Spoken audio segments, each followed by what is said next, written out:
Welcome back to Apex Sci-Fi. In the eyes of the Galactic Bioethics Committee, the human body is a disaster zone. We are full of bacteria, we produce corrosive stomach acid, and we have a liver that can neutralize toxins that would kill a Kepler-stalked beast in seconds. Most sentient species evolved in sanitized paradises, worlds where the water is pure, the air is filtered, and the plants don't fight back. To them, the concept of metabolic resistance is a myth. The Xanthi Collective learned this the hard way on Vulcanis 9. Vulcanis 9 is a Class 8 biohazard. Its atmosphere is thick with sulfur dioxide and trace amounts of cyanide. Its rivers are high alkaline lye, and its native fruit, the glowberry, is essentially a biological grenade filled with concentrated neurotoxins. The Xanthi, a delicate species with translucent skin and 4 sets of hypersensitive lungs, kept a research station in orbit, terrified to even touch the planet's surface without 5 layers of lead-lined insulation. When the Terran mining corps ship the Rusty Bucket landed on Vulcanis 9 to harvest the planet's rare isotope-rich minerals, the Xanthi were horrified. They sent a high-priority distress signal: cease your landing. The atmosphere will melt your tissues. The soil is acidic. You will perish in minutes. Captain Big Sully Donovan, a man who had survived 10 years in the asteroid belts of Sol, just chuckled. Copy that, Xanthi. We'll keep an eye out for the spicy air. But we've got a quota to meet. The Xanthi watched through their long-range drones, expecting to see a graveyard. Instead, they saw a miracle, or a horror story. Sully stepped off the ramp. He wore a simple reinforced work suit, but as soon as the atmospheric sensors gave him a yellow rating, he did something that made the Xanthi scientists scream in their labs. He took off his mask. Air's a bit stiff, Sully grunted, his voice rasping slightly as his lungs adjusted to the sulfur. Reminds me of New Jersey in August. All right, boys, let's get the drills set up. To a Xanthi, sulfur dioxide is a lethal corrosive. To a human from a post-industrial death world, it's just smog. Our lungs are lined with thick mucus and resilient cells designed to handle smoke, dust, and pollution. Sully's body simply filtered the toxins through his kidneys and moved on. But the real contact war started during the first lunch break. The Xanthi High researcher, Zell Fain, contacted Sully via a holographic projector. Captain, our sensors detect a massive surge of alkaloids and concentrated capsaicin inside your mess hall. Are you under biological attack? Have the native spores infiltrated your ship?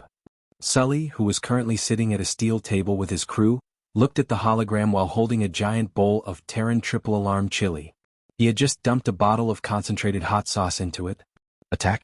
No, document. That's just lunch, Sully said, taking a massive spoonful. Zelfane's sensors went into the red. Impossible. Capsaicin is a chemical defense mechanism used by plants to cause neurological pain and respiratory failure. You are consuming it voluntarily? In those concentrations. Sully wiped his brow, which was beaded with sweat. A biological cooling mechanism the Xanthi also found repulsive. It's got a kick, sure. But it opens up the sinuses. Helps with the sulfur smell.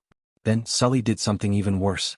He opened a vacuum-sealed canister of caffeine crystals, a substance classified by the Xanthi as a grade 4 cardiac disruptor, and stirred them into a cup of boiling black coffee. He took a sip, his heart rate spiking slightly as his metabolism surged. You are eating poison and drinking stimulants. Zelfane shrieked. Your liver should be a puddle. Your heart should have exploded. What are you? We're humans, Doc, Sully said, grinning with stained teeth. We spent 10,000 years eating things that tried to kill us just to see if they tasted good. We literally invented spices, which are just plant poisons we grew fond of. The epic part of the story happened 3 weeks later. A native Vulcanis predator, a sulfur drake the size of a bus, attacked the mining camp. It exhaled a concentrated cloud of acid mist that melted the Xanthi's observation drones instantly. The drake relied on its prey suffocating or dissolving before it moved in for the kill. The drake lunged at Sully. It breathed its most potent neurogas directly into the man's face. Sully coughed once. He spat a glob of thick black phlegm onto the ground. Then he grabbed a heavy-duty industrial pneumatic drill. That all you got, Sparky? Sully roared. Because of the high-energy poisonous diet Sully consumed, his adrenaline was already at a baseline higher than any species in the galaxy. He moved with a violent, jittery speed. He jammed the drill into the drake's neck, the metal bit grinding through chitinous plates. The drake's blood, a substance so toxic it was used by the Xanthi as a rocket fuel, sprayed across Sully's bare arms. The Xanthi observers were sure he was dead. The blood. It's pH 1. He's being dissolved. Sully didn't dissolve. His skin, toughened by years of UV radiation and chemical exposure, simply blistered. He ignored the pain, grabbed the Drake's jaw with his bare hands and wrenched it open, pinning the beast to the ground until the rest of the crew arrived with the heavy loaders. When the fight was over, Sully stood over the dead beast, his arms red and peeling, but his spirit unbroken. He walked over to the supply crate, pulled out a flask of 90-proof Kentucky bourbon, and took a long swig. Ethanol? Zelphane whispered in awe. He is now intentionally causing cellular damage to his own brain to celebrate his victory. This is not a species. It is a biological catastrophe. The Xanthi Collective officially petitioned the Galactic Council to change humanity's status. We were no longer just Class X explorers. We were reclassified as Tier 1 bioresistant siege entities. The report concluded, do not attempt to poison a human. They will likely find the taste interesting. Do not attempt to gas a human. They will simply complain about the ventilation. And for the love of the stars, do not invite them to dinner. They eat weapons for fun. Sully and his crew finished the mining operation in record time.